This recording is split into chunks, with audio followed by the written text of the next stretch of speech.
The cursed teapot. Tom Cruise had always believed his life was perfect. By day, he worked as a skilled swordsman in the city, his blades slicing through practice dummies with effortless precision. By night, he danced under the dim glow of antique street lamps with his longtime love, Suzanne Pigeon. Their relationship was the envy of many, passionate, unshaken, and free from the corruption of the modern world. But perfection is a fragile illusion. One evening, as a violent snowstorm battered their quaint Cornish home, Tom stumbled upon an old wooden chest buried deep in the shadows of his cellar. Inside, wrapped in a tattered silk cloth, sat a teapot, dark, cold, and unnervingly heavy in his hands. An inscription ran along the rim, carved in a language he didn't recognize. The moment he touched it, a shiver ran down his spine. At first, nothing seemed out of the ordinary, but within days, strange things began happening. Suzanne's once warm, loving eyes grew distant. Whispers echoed through the house at night, speaking in hushed tones he couldn't quite understand.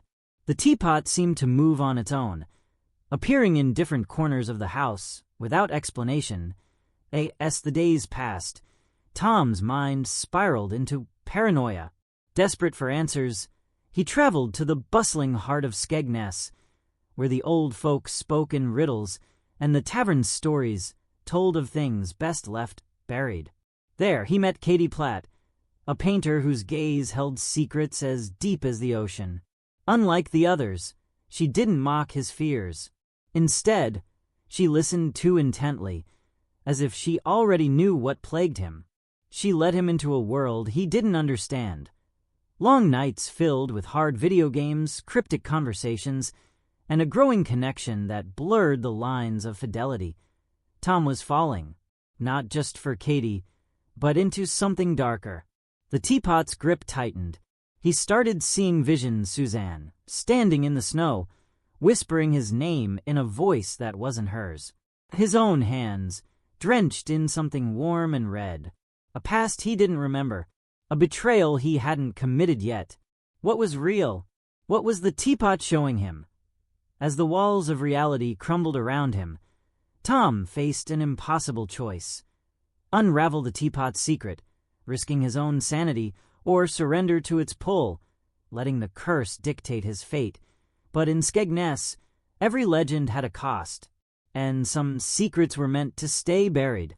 Would he escape the teapot's grasp, or was his fate sealed the moment he laid hands on it? This story is dramatic, full of ethical dilemmas, psychological tension, and mystery, perfect for captivating an audience. Let me know if you'd like to expand on any elements. Tom Cruise barely recognized himself anymore. The once proud swordsman, the man who danced in the moonlight with Suzanne, was gone. In his place stood a haunted figure, his hands trembling as he turned the cursed teapot over in his grip. The weight of it felt unnatural, as if something inside was waiting, watching. Since his arrival in Skegness, the lines between reality and nightmare had begun to blur. The visions had worsened. Every time he closed his eyes, he saw glimpses of a past he didn't remember. Blood on his hands, voices whispering warnings he couldn't understand. And always, the teapot was there, like a silent witness to a crime yet to unfold.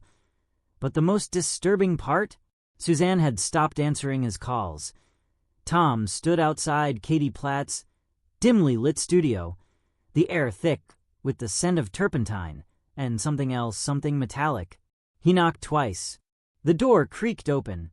Katie's eyes met his, sharp and knowing. "I was wondering when you'd come back," she murmured, stepping aside to let him in. Her paintings lined the walls, each one more unsettling than the last.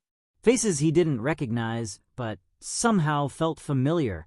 Scenes that looked eerily similar to the visions in his dreams. And in the center of the room, resting on an old wooden table, was a second teapot, identical to his. His breath caught. Where did you get that?" Tom demanded, his voice hoarse. Katie's lips curled into a slow, deliberate smile, I think you already know. Something cold settled in his chest. This isn't just a curse, she continued, walking closer. It's a cycle. One that's played out many times before.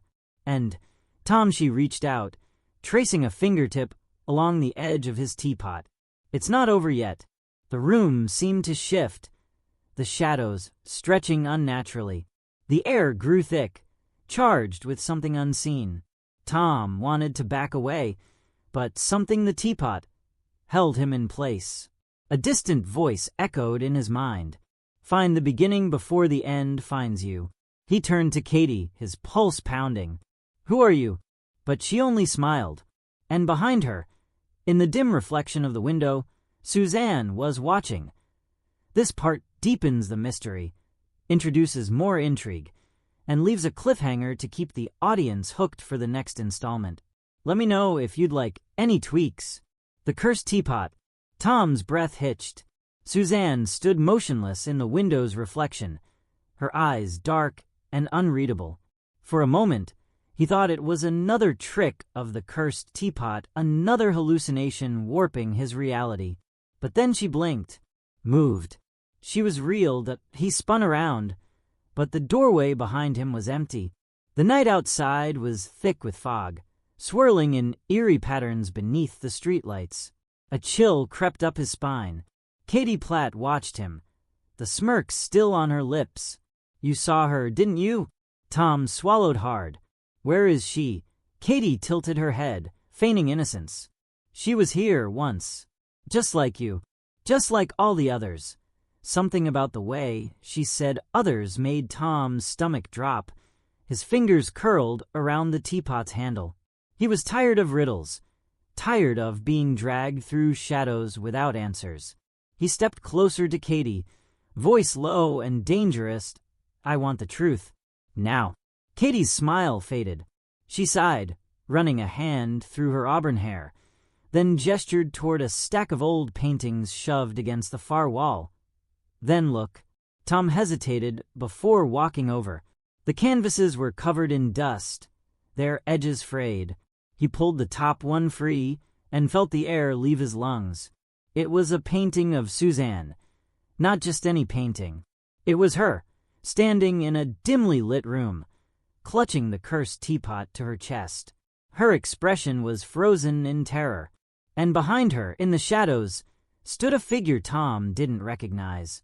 His hands shook as he flipped to the next painting.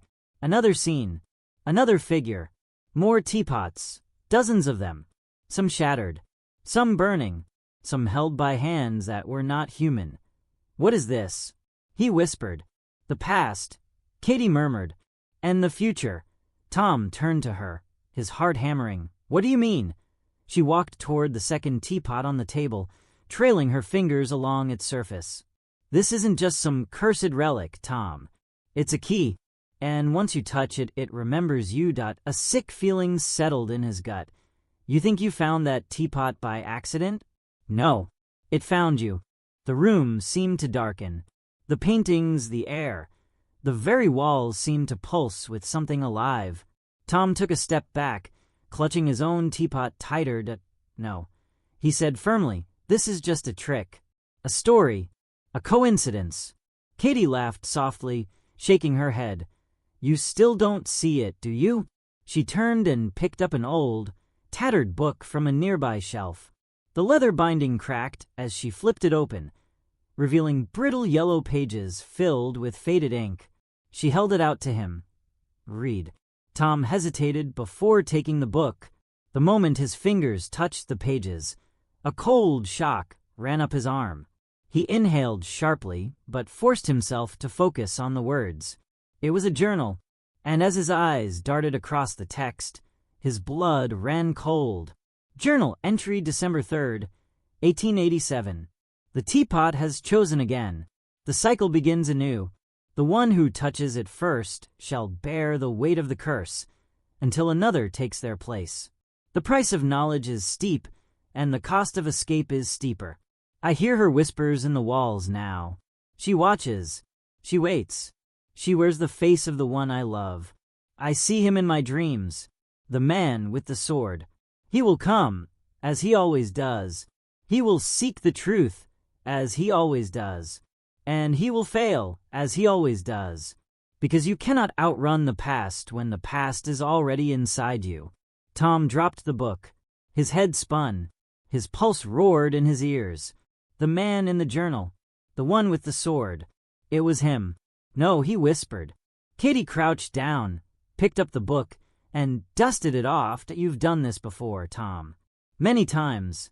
He backed away, shaking his head violently. That's impossible. Katie took a slow, deliberate step toward him. Yes, it. The teapot in his hands burned ice cold against his skin. His vision blurred. He staggered, gripping the table for support. And then, from somewhere deep in the house, a voice called his name. A soft, familiar voice. Suzanne. His heart slammed against his ribs. He turned toward the sound, but Katie grabbed his wrist. Her grip was iron. Don't, she warned. But Tom wrenched free and bolted toward the voice. He ran through the narrow corridors, past endless paintings of faces he almost recognized. He ran until he reached a door at the end of the hall. Its surface cracked and splintered. The voice was louder now, desperate. Tom, please don't let it take me. His hands shook as he grasped the handle. Behind him, Katie whispered one last warning. If you open that door, there's no going back. Tom hesitated. His breath came fast and shallow.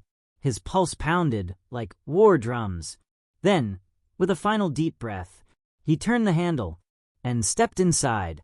If you believe in writing your own story, hit that like, comment, and subscribe for more exclusive stories.